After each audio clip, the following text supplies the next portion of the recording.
पदस्पर्श दर्शनामुळे विठ्ठलाच्या चरणाची झीज होत असल्याचं प्रकरण आता पुन्हा एकदा समोर आलेलं आपल्याला पाहायला मिळत आहे।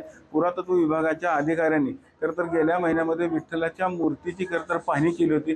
त्यानंतर मंदिर प्रशासनाला त्यांनी त्या पद्धतीचे पत्र दिले होते की पदस्पर्श दर्शन असेल, त्याचबरोबर देवाचा अभिषेक असेल, या सगळ्या गोष्टीमुळे खरंतर विठ्ठलाची झीज होते असं खरंतर त्यांनी पत्रामध्ये नमूद केलं होतं। त्यानंतर आता विठ्ठल मूर्तीला पुन्हा एकदा इपॉक्सी लेप देण्याचा निर्णय मंदिर समिती आता घेणार आहे। आपण जर बघितलं तर आजच्या झालेल्या बैठकीमध्ये तर मंदिर समितीची जी आज बैठक झाली त्या मंदिर समितीमध्ये लवकरच पुरातत्व विभागाचे अधिकारी असतील, मंदिर समितीचे कर्मचारी असतील, सगळ्यांबरोबर एक बैठक होणार आहे आणि लवकरच पुन्हा एकदा विठ्ठलाच्या मूर्तीला खरंतर इपॉक्सी लेप देण्याबाबत खरंतर निर्णय घेतला जाईल। त्यासाठी आणि जतन आणि संवर्धनाचे मंदिर समिती काम सुरू आहे। यासाठी खरंतर विठ्ठलाचं मंदिर काही दिवस बंद देखील ठेवण्याचा निर्णय पुढील होणाऱ्या बैठकीमध्ये खरंतर घेतला जाणार असल्याची शक्यता आता वर्तवली जात आहे।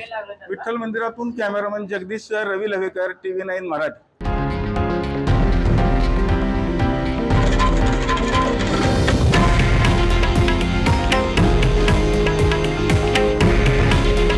हे आहे देशातील नंबर 1 न्यूज नेटवर्क आणि आपण पाहत आहात TV9 मराठी।